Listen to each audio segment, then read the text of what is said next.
and welcome to Talking Time with Caffeine. This is my guest today. Introduce yourself, guest for a day. Hi, I'm guest of the day, and my name is Meredith, but my channel's name is Navadia, so I respond to that as well. I'm from an imaginary land in a different dimension, aka Australia, and yeah, so that's me. My channel is basically talking about politics, Australian politics occasionally. I've kind of not done that for a while, science and religion. So, yeah. Yeah, this is my, and since he's from Australia, this is my first 5 a.m. stream. I'm so sorry. I am evil person, but this is like the best that I can do because university is starting up and I've got assignments coming out of my nostrils at the moment, so it's pretty hard to pin me down at the moment. You're not evil. Time zones are evil. That is true. No, thank you very much for staying up till 5 a.m. because you stay up, don't you? You've got a night job, don't you? Yeah. So I was up. I usually up anyways, so I can actually be awake during work time. Fair enough. I kind of like that when you're awake, when you're working. Well, one of the advantages is that when with the internet at the moment is that you can send messages to people on the other side of the planet or in imaginary dimensions, and they can respond to you. It's not so great for your own actual physical social life, but who needs one of those anyway? What a communication. What a concept. I know. It is a weird concept. Yeah. So I other questions, first of all, for your main topics. So were you always an atheist, or were you gradually went there? So look, that's a bit of a weird kind of thing. I've talked about it on my channel, but I'll explain to everybody who hasn't heard of me. I started off as a Christian, which is completely normal for my area of the world, and but I remember when I was a little kid, and I would be probably 6 or 7 years old, being absolutely confused and embarrassed to be worshipping God. So, but at other times in my life, like when I was a kid, I'd be completely indoctrinated. Like, for example, I remember asking my dad who started what happened at the beginning of the universe, and my dad was like, I don't know. It's like, see, God did it. And I think I would have probably been 7, 8, 9-year-old kid. I'm pretty sure my dad would have wanted to kill someone because my dad is a very staunch atheist. But I was sort of going between the two when I was a little girl, and then we moved up to a place in New South Wales, in north coast of New South Wales, and that place is a very spiritual hippie area, and I became quite religious. I had a friend take me to youth services, and after I got that youth service, I became really, really, really invested in being a Christian. And I also was going to a Catholic school, again, being really Christian. And but when I started reading the Bible, I realized that God was basically an asshole. I'm sorry if am I allowed to swear? Yeah. Yeah, so that's basically in a nutshell. Just can't be naked. Don't be naked? Okay, I'll try my hardest. Okay. Yeah, so what about you? You're an atheist as well? Yeah, I think I am. Mine's a similar long story. Grew up a Christian. Went to church, I remember, since I was 5. Took a break between 10 and 14. My parents stopped going a little bit. And I read these books at the library. But how I was always into history and prehistory and dinosaurs and stuff. So I'm like, so I always all these things cool. And then later, you know, they're like, Earth created 6,000 years. Like what? But stuff happened, and Native Americans were in America 10,000 years ago. How 6,000 years ago? What? Yeah, exactly. But then I came back when I was 14. I made one of those like little deal things, you know, prayer deal things, where I'm like, I was behind in my science project. I'm like, God, help me with this. I'll go back to church, and I got an A on it. So I'm like, okay, fair enough. So I went there. After I graduated, I helped out with the youth program. I became a youth teacher there, and then helped with the kids and puppet shows and all that stuff. And then, but it's also weird because my family was Christian, but they were also like liberal Democrat side. So we're also so my thinking between my house life and my church life was always like conflicting, you know, because the church was like saying, "Oh, you gotta vote this way because they're God-fearing people," and like parents like, "No," like so kind of drawn. Yeah. But then I finally had a falling out with my church. I was a 3 day a weeker going Sunday morning, Sunday morning, Sunday night, Wednesdays. I was like doing stuff active, and I had falling out with them when I was 29. So I went to someone else for 2 more years, but I was at that point I was like starting to like waver, like why am I still doing this for? On and off for 2 years. Then when I was 31, back in 2011, I just stopped going. I consider myself like a Christian still. I was just a non-church going Christian for a while, which is totally fine. That's actually a decent thing. I think a lot of people who are Christian but don't actually go to church tend to be the more trustworthy people, in my opinion, from what I've noticed. So anyway, continue on. Sorry, I interrupted you. Sorry, but then I was like, started watching all these channels, like channels like yours, Apology, that they don't exist yet, but you know, all these different like stuff I didn't learn about, like I didn't know about people like Kent Hovind until after I quit going to church, because that's how relevant he apparently he's this big Christian guy, and I hadn't even heard of it, and I didn't even hear of him something going to church for like the first 29 years of my life. That's like, oh, who is this guy again? Never heard of him before. Unfortunately, you were introduced to him. The name Kent, with him, I always replace the E with a U with him. Because every time my brain instantly changes his name from Kent, I replace the E with a U. Yeah, it's funny. When I first started making videos about him in my 3rd season with my guest there, I called him Kit. I think I added an L to his name, Kit Hovind. Like, oh gosh, why do people like this exist?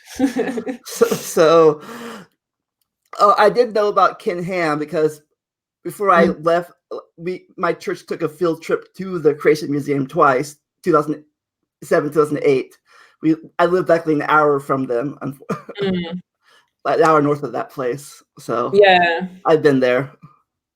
Yeah, like because you found me through that collab I did with Paul, didn't you? Yeah. So you'd probably understand what I'm talking about when I'm like, so how's the tax evasion going there, Ken? Oh yeah, so gradually I'm like, oh, I thought I learned. You learn more things on the internet. Like you're thinking, did I think like this? I don't think I thought like this. I'm like, but these people are stupid. Like when I don't think I was ever an older. I mean, a younger creationist. I might have been an older creationist, you know, because of the because you know I believed in that past stuff, history, and of course creation had to be real because Bible says so. So you know, that had to be true. But then I went to theistic evolutionist because God's exist, because you know God has to exist. So evolution is true too. So like, so I was gradually down the path. So we've got a couple of people on the side chat. Hello everybody, Critical Cripple, Notcha, Notjar is awesome. Everyone should go subscribe to Notjar if you haven't done so yet. And Sarah as well. Go and subscribe to them as well, because Sarah's pretty awesome too. Yeah. So hello everyone. I just saw not from your collab. Yeah, on Ken Ham, that was a fun collab to do. So that was my first real launch. By fun, do you mean brain damaging fun, or? Oh, I'm fairly sure I just wanted to run into several walls during that time. Yeah. So, yeah, because you wanted me to have a quick chat about a couple of things that that I could choose, and right now I've got so much uni and stuff going on, and I'm not comfortable with talking about uni stuff at the moment because, let's be perfectly frank, I need to do a lot of study. But I did actually want to have a chat to you, and you brought it up with you being a Democrat and also going to church, and how the Democrats aren't God-fearing people. Yeah, so it's sort of right now in Australia, we've got a fantastic PM. His name is Scott Morrison, and he's extraordinarily religious. And holy shit, we've had him in what? May. May was when we had the election, and already he's bringing in some very, very, very concerning laws. Yeah, we know all about fun leaders in our country right now. It's pretty scary, because he comes from a concept of a prosperity gospel. Do you know what that is? No. Okay, prosperity gospel is basically, the idea is the more money you give out, the more money you'll receive back. Oh, yes, I have heard that before. Like tithing. If you tithe, then like you'll get like blessings. Pretty much. Anyway, his attitude basically is like, on the surface, it sounds like you've got to give more money to people to get more money back, and in a way, it kind of sounds like it's encouraging you to give. But if you think about it for even half a second, that it means that the people who have more money can give more money, which means that they're going to get more money, which means that they're going to be able to give more money, which means that they're going to get more money.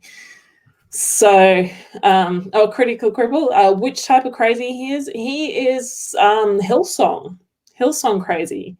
So Hillsong is actually, I haven't gone too deep into it, but I'm pretty sure it's a cult. Like, there's a lot of things. So the happy clappers, the people who, talk in tongues and praise with their hands up, praise with beer. Beer is good to praise with. Yeast. Anyway, that's going to be clipped in a very weird way. Anyway, his attitude is basically, people who are poor deserve to be poor. Like, they're poor because of what they've done. And he's really attacking the average person. So he's trying to bring in, he's refusing to raise the our welfare. So people in Australia who are on welfare earn $277 a fortnight, and the poverty wage in Australia is 50% of the median wage in Australia, which is, if I remember correctly, I think it's roughly about $500 a week. I guess it's a good thing the Prime Minister isn't elected by the population. Otherwise, I bet the average population is poorer. Be like, well, it's a bit concerning, because a lot of people have actually voted. A lot of the poorer people have actually voted for him. There's a lot of echoes in Australia. That's what's happening in America. So there's been attacks on educational institutions, for example, like unis, because what they're trying to do is cut funding to uni, which means that they're going to put the price of uni up, which then means that students are going to have to start paying off more. And they're also talking about, so we've got this system called HEX, which means that we accrue a debt, and after we get to a certain threshold, we start paying off that debt. Rather than paying it off as soon as we get the debt, like over in the US. And I don't know if it made it through, but I'm pretty sure they were talking about bringing back the HEX debt from $52,000 a year threshold. So you have to start paying back your HEX debt at $52,000 a year, down to $42,000 a year, which is only $5,000 a year above the poverty line. Or $7,000 a year above the poverty line. So there's attack on our education system. There's attacks happening on our media. There's been raids on journalists in the ABC. There's been basically democracy has been shat all over because we had the Adani mine was very, very controversial, and a lot of people in Australia did not want the Adani mine to happen, which is one of those mines that are going to put huge amounts of carbon dioxide into the atmosphere, destroy the water table, destroy environmental protections, shit all over an endangered species habitat. Nobody wanted it. And yet that was allowed to go through.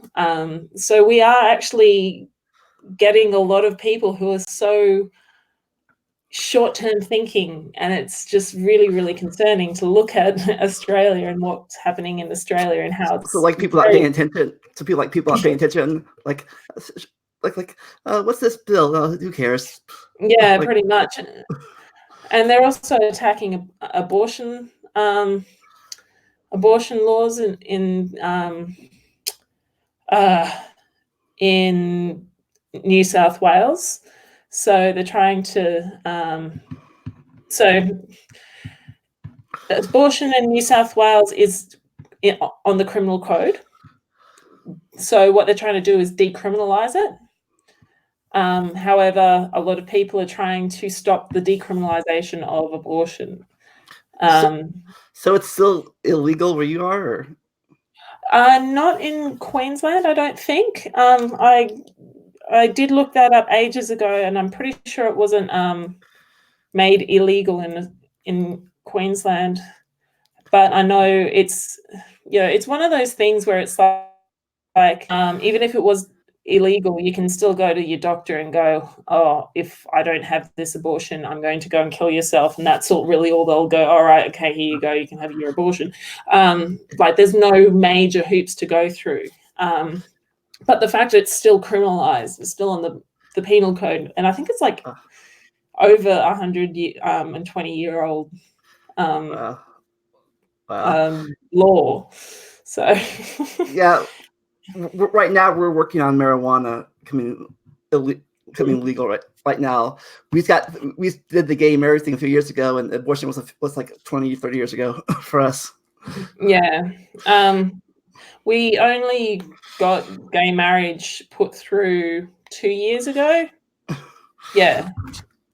I think about the same with us too. 2-3 years ago, it's a little joke. Funny, I made a joke with my sister one time. Right, people, about how the government's like all about states' rights. And they're like, when it came to gay marriage, they're like, let the states decide what they want to do. But then when the states decided about marijuana, they're like, it's against the federal law about marijuana. Yeah, the states shouldn't do what they want to do. I'm like, make up your mind. Because of the gay marriage laws, I remember that just before that, maybe I think the year beforehand or 2 years beforehand, we've got Canberra, which is like a territory in New South Wales that is basically where all the politicians go and unfortunately not die. And when they go there, there's like a whole heap of different laws, and Canberra was like able to pass gay marriage laws, and this was when Tony Abbott was in. And Tony Abbott basically said, gay marriage is not something that I'm going to be interested in doing, like talking about, so I'm not going to change the laws. And then Canberra passed gay marriage laws. And 3 days later, Tony Abbott came in and said that they're not going to, that he's going to try and annul those laws. And so it meant that anybody who was married in Canberra, their marriage was not considered to be legal and annulled. And it was just like, how's the hypocrisy? How's the hypocrisy? I thought you were married? Wrong. Yeah, wrong, because the law didn't say so. And it was just like, come on, guys, come on. You said that gay marriage is not going to be an amazing, a huge thing on your list, so you're not going to talk about it. And as soon as it got passed in one of the states, you jump in and completely overturn that law. So, you know, yeah, people thinking with their Bible instead of their brains or their conscience, whatever that word is. I don't think there's many brains in many politicians. Yeah. So yeah. So all right. Yeah. So you go. So what was the other thing you want to talk about, or what was your question for me? I can't remember. I did have a question for you. Does anyone in the chat have a question for Vandalia? Vandalia or Vandalia? Vandalia. Vandalia. So at least that's what I think. So that reminds me. How did you come up with your name, your YouTube name? Navadia. I've been a creative writer, like when I was 1,000 years ago. When I was about 10 years old, I started writing a book. And Navadia, yeah, it was terrible. It was so bad. Just think of all of the fantasy tropes and cliches you can think of, and then multiply it by 5 and give it the voice of a 10-year-old girl. It was awful. Anyway, but Navadia was the main character in that book, and so I've actually really liked that name my entire life. Since I made it up, Navadia has always been something really special to me. And when I started my channel, I decided to call myself Godless Australian. But my friend who I was talking to, he actually runs Sheet Music Boss, which is a very, very, very successful music channel. He's got over 1 million subscribers, and he actually suggested I use the name Navadia, but I was like, I want to make it really clear that, my channel is Godless Australian, like I'm Australian and this is an atheist channel, because at the time I hadn't found any Australian atheist YouTube channels. So I called myself Godless Australian, but I'd never really liked it. And then when I got onto Twitter, I found Notjar, and he was the one that sort of helped me launch my channel, because it was kind of, Godless Australian was kind of just doing its own thing on the side. No one was getting any publicity. When I found Notjar and he helped launch my channel, after a while, I was told by Ocean Keltoy. Have you know Ocean Keltoy? I do not. Oh, he's great, and but I'll probably learn after this. Yeah, Ocean's just a sweetheart. He's a really lovely guy. He actually said that I should combine my Godless Australian and Science channel, because I also have a Science channel, and for a rebrand, because I was doing just as much work on my Science channel, but it was, at the time, it was like a quarter of the subs. So I just decided to combine the two, and yeah. Yeah, I gotta respect people that can do 2 channels at once. I can't do that. My attention span is not that great to have 2 different channels. Well, I wanted to keep it purely atheist and purely science, but my science channel wasn't growing at all. It was like, Godless Australian was half the age and twice the subs. So there was no point in me releasing them both, like releasing to one channel and not getting anything. So you talking about you was like, I wanted to be a writer since I was a kid too. I even wrote some stuff too. I even bought some software to help me write and publish books. I haven't really done anything with it yet, but I've always been into writing myself. And yeah. So your channel, what's this your channel aimed for? Because there's a couple of people here. I don't think that has anybody in the chat heard of Vandalia beforehand? Because well, my channel history name was named after the city I grew up in and year I graduated high school. Oh, nice. That's a good one.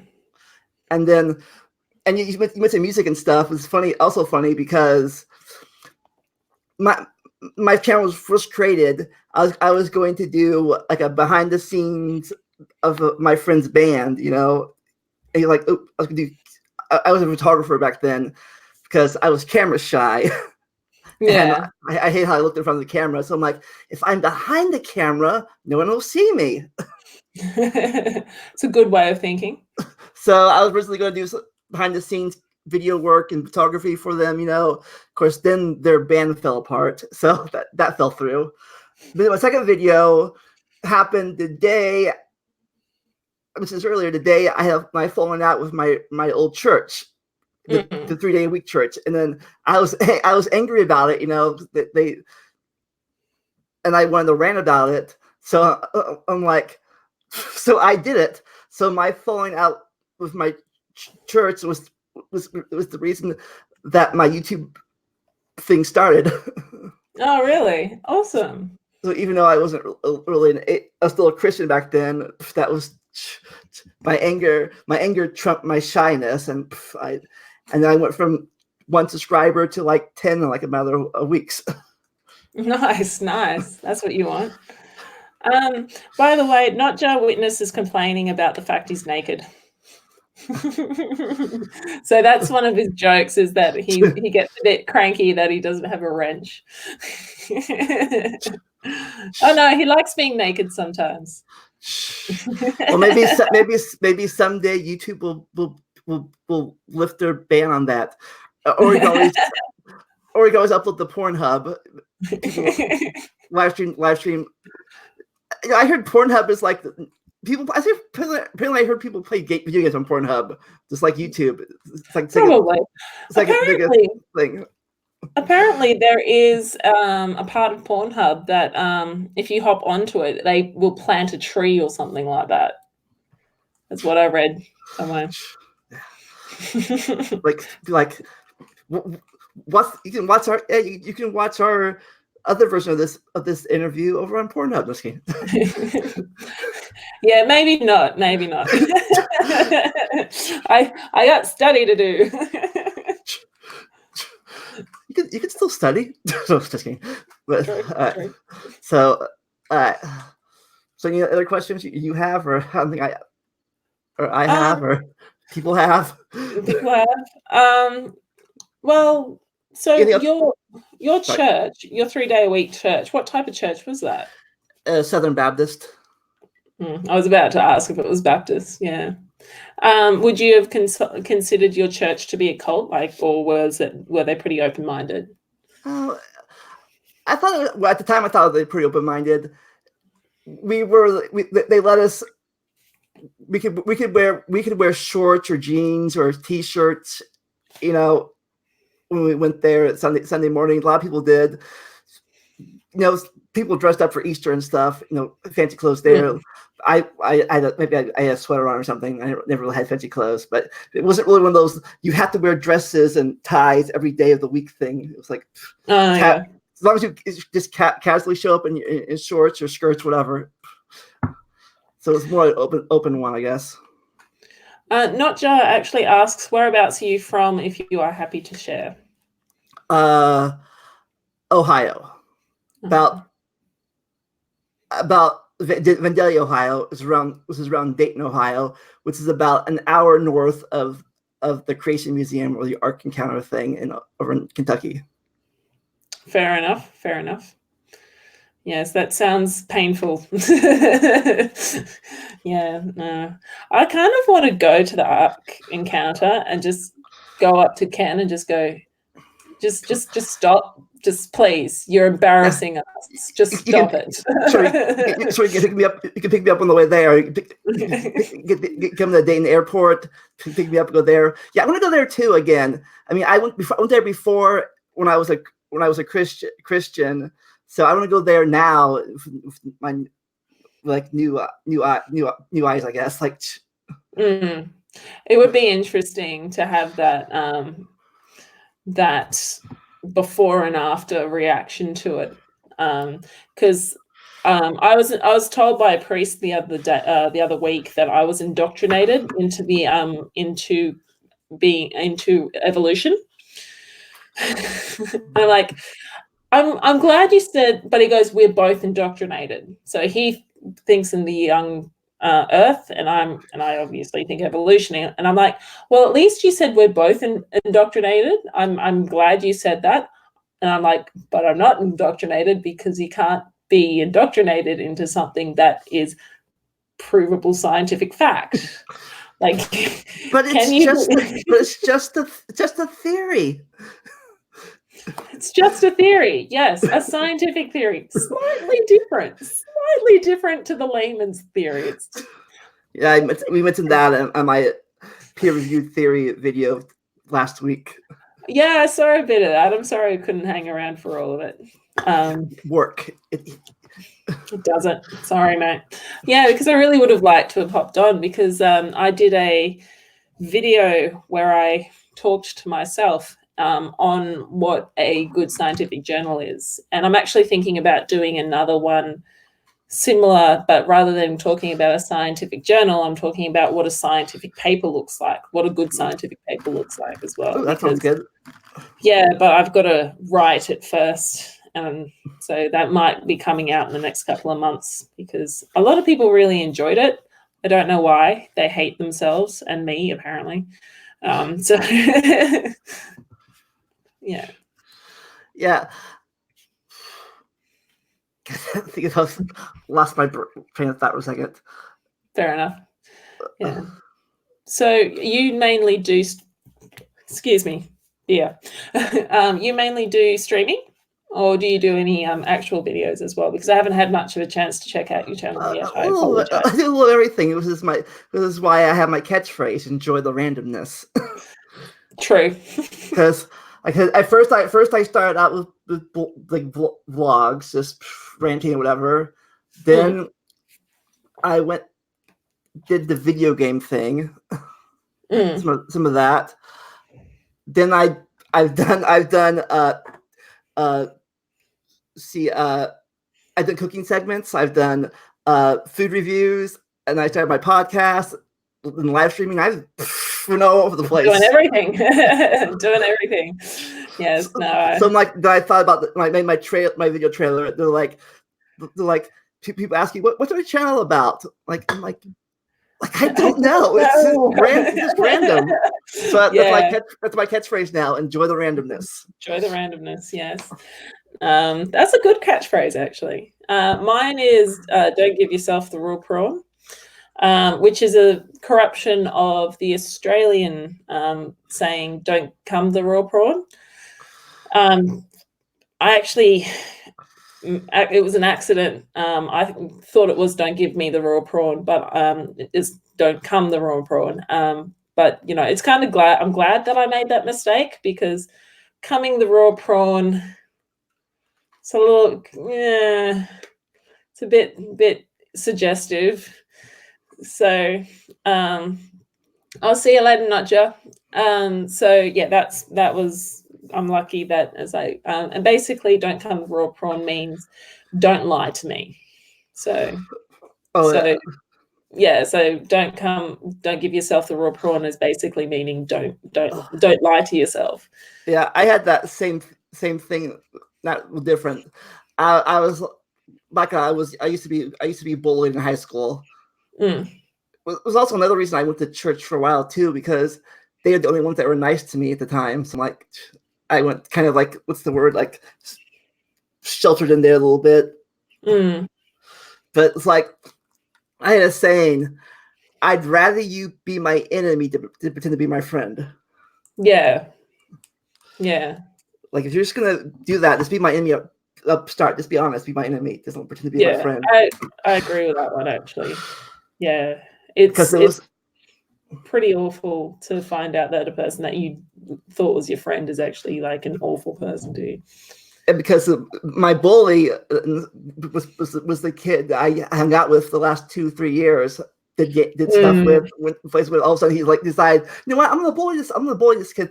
All of a sudden, I'm like, what? Kind of throws you for a loop a little bit.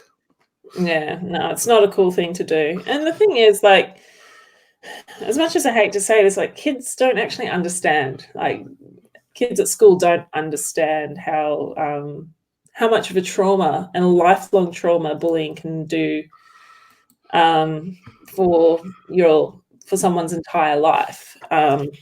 So yeah, because I was bullied a lot at school, and yeah, it took me decades to get over. Even years later, you still have that thing in the back of your mind, like you meet new people, like, can I trust this person? And like, it's like, shh. Yeah. I suppose I was really lucky that once I got out of high school, I never really had too many people who didn't like me and who didn't bully me. So I was lucky that that just left when I left school. So, but I can see why it would traumatize some people long term as well. And yeah, no, it's pretty awful. It also, it kind of, not say a good thing, but it gave me a thing to talk about my channel, you know, and help other people with it. So it gave me another purpose, you know. I've made 5 videos about bullying already on my channel. Yeah, no, it needs to be talked about. But also, like, well, talking about bullying, I didn't really want to bring this up, but I think it's an appropriate time to bring it up, is what happened with Rachel Oates. Because what happened with Rachel Oates was classic bullying, and not just classic bullying. It was workplace harassment. If they had been in a workplace, EOT would have ended up being fired and lost their job. So, because of what happened.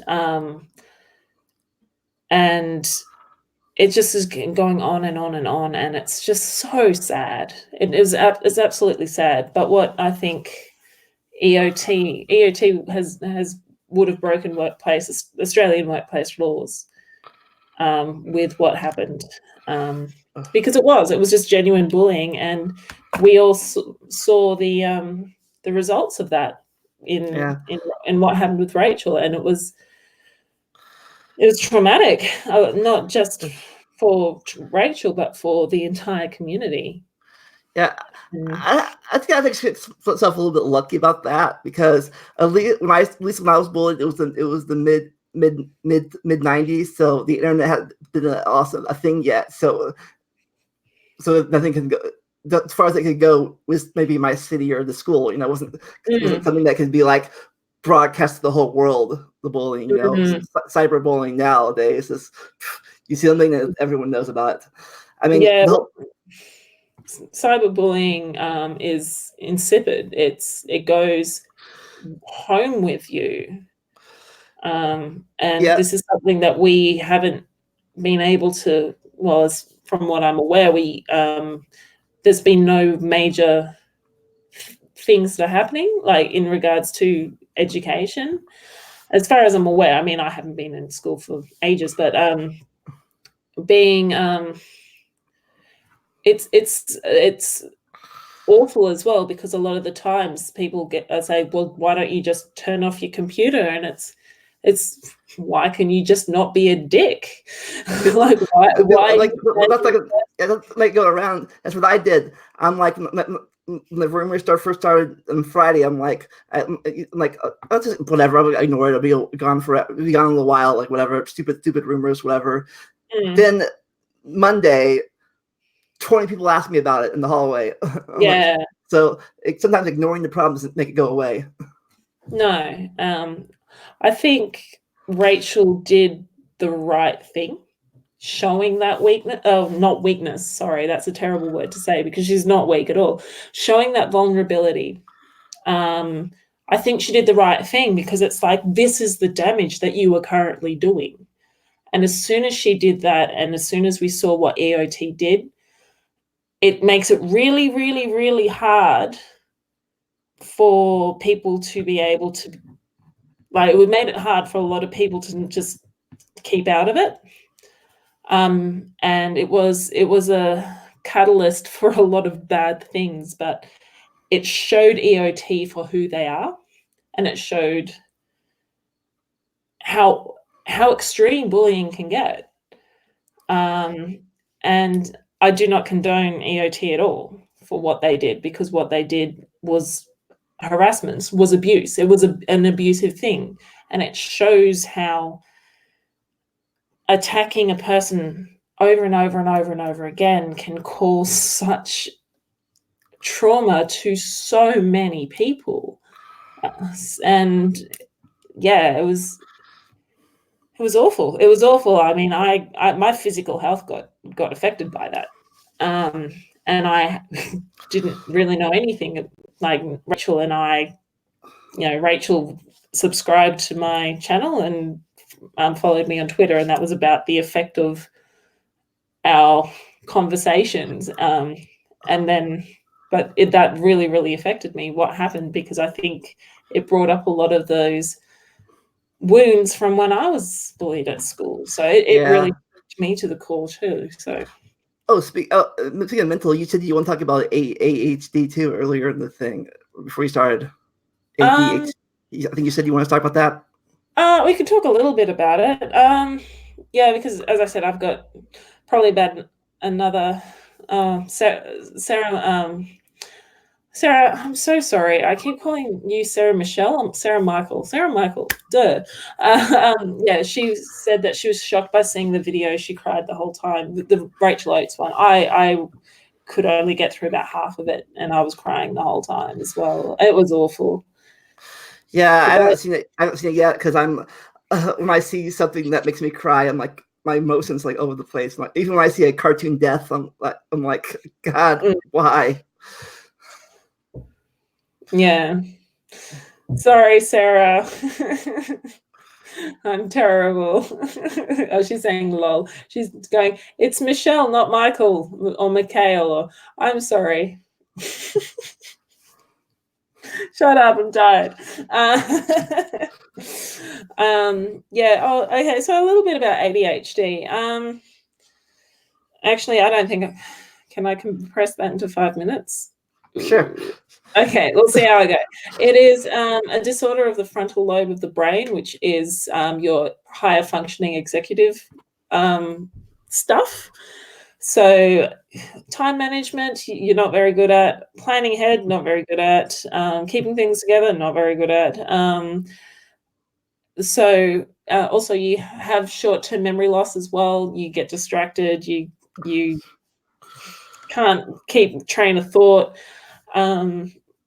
But also a lot of people with ADHD tend to be very creative, because their brain is running all the time in overdrive. So they you just can't keep it. You just can't keep something like oh, I gotta do that. I gotta write this book. Gotta do this. Gotta do this. As soon as I write this, as soon as I watch this video. Yeah. But also, I was talking to my psychologist who diagnosed me, and he actually said that they think it's an evolutionary. It was driven by evolution. So the idea is that a person with ADHD has a lot of energy and they're constantly thinking all the time. So they're constantly bored. And because they're constantly bored, they've got to go and do stuff. So what they would do is they would run over and go, oh, look, there's a watering hole.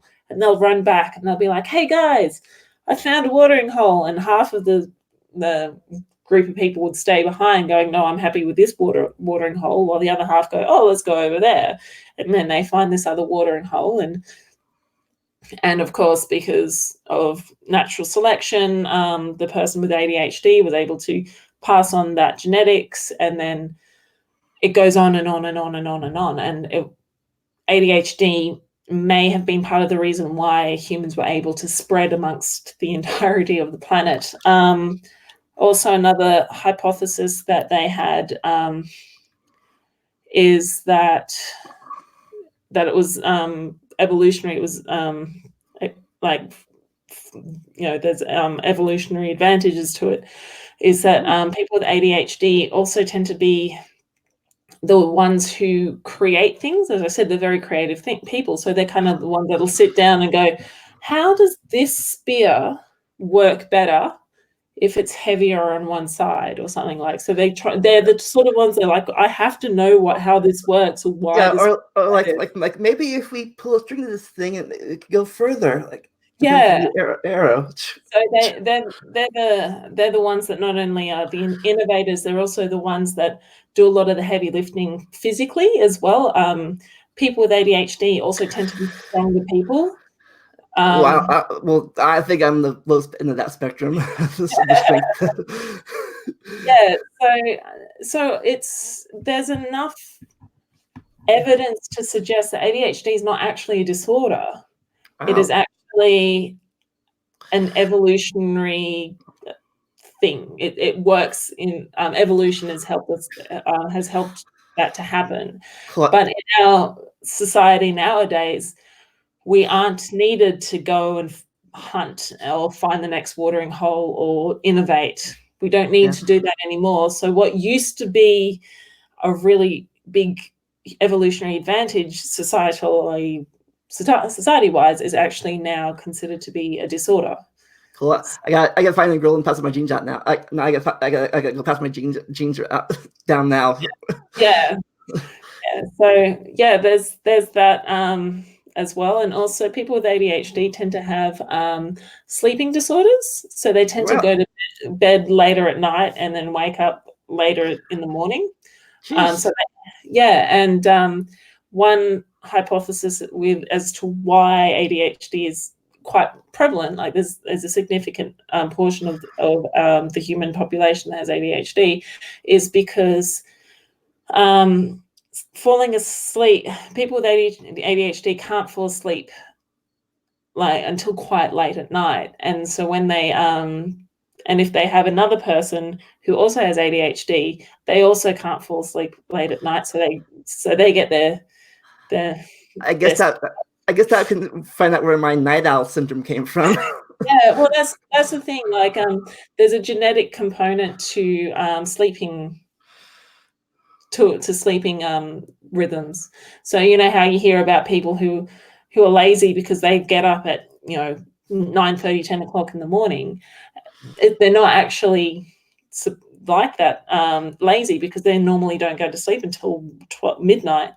And the fact of the matter is that one of the advantages of that is that some people have gone to sleep at 8 o'clock at night and woken up at 4 o'clock in the morning. So there's that overlap of the person who is the late owl, like the night owl, going and falling asleep at 12. So there's only like a gap of about 4 or 5 hours where the group is not, where there's nobody that's awake in the group. So there's an evolutionary advantage to how we fall asleep and our sleeping patterns. What does ADHD stand for again? Attention deficit hyperactivity disorder. Okay, attention. I'm like, does that stand for adult? No. Attention. Okay. Yes. Unfortunately, there's another way of thinking of it, which is adult discipline disorder. Yeah. ADD. Yeah. Yeah. So ADD, ADHD are the same thing. They used to be considered to be different, but they found that the hyperactivity section, the H section, is also present in a person with ADD, but because the hyperactivity is not external, it's internal. Yeah. They liked me with it when I was in middle school, high school. They had me on the Ritalin stuff for a while to calm you down. or whatever. And they thought I was stupid or something. They thought I was cheating one time too, because back in seventh grade, I didn't do any homework. I was lazy and didn't do any homework. But on tests, I always got hundreds, A's. Yeah. Like they're like, how can you get A's in your test and do your homework? I'm like, yeah. Like, are you cheating? I'm like, no. Yeah, people with ADHD can actually be quite intelligent people too. Like, obviously, I'm sort of blanket statement, which is you'll always find somebody who is as dumb as dog shit and also with ADHD. But a lot of people with ADHD are actually quite intelligent people. So is ADHD part of the autism thing, or is that separate? Look, I have asked that question, and the answer is no, but I'm still kind of thinking maybe, because there's a lot of comorbidity with ADHD, and because now I learned that thing is like a broad thing, not this one thing. It's like broader autism is. So yeah, I think personally, my personal opinion is that there is too much of an overlap for it to not be considered to be ASD, but at the same time, that's just my opinion, and it's most likely going to be wrong, because a lot of experts say no, they're different disorders. People have different opinions. That's crazy. No, we're all the Borg from Star Trek. So you probably have to get going. Do your homework now. Yeah, I gotta go do that. All right. So, you want to shout yourself out one more time before we go? Okay. Well, my name is Navadia, and as I said, I do atheist science and occasional politics in Australia. I am a person who lives in Australia, obviously, and yeah. So come check out my channel.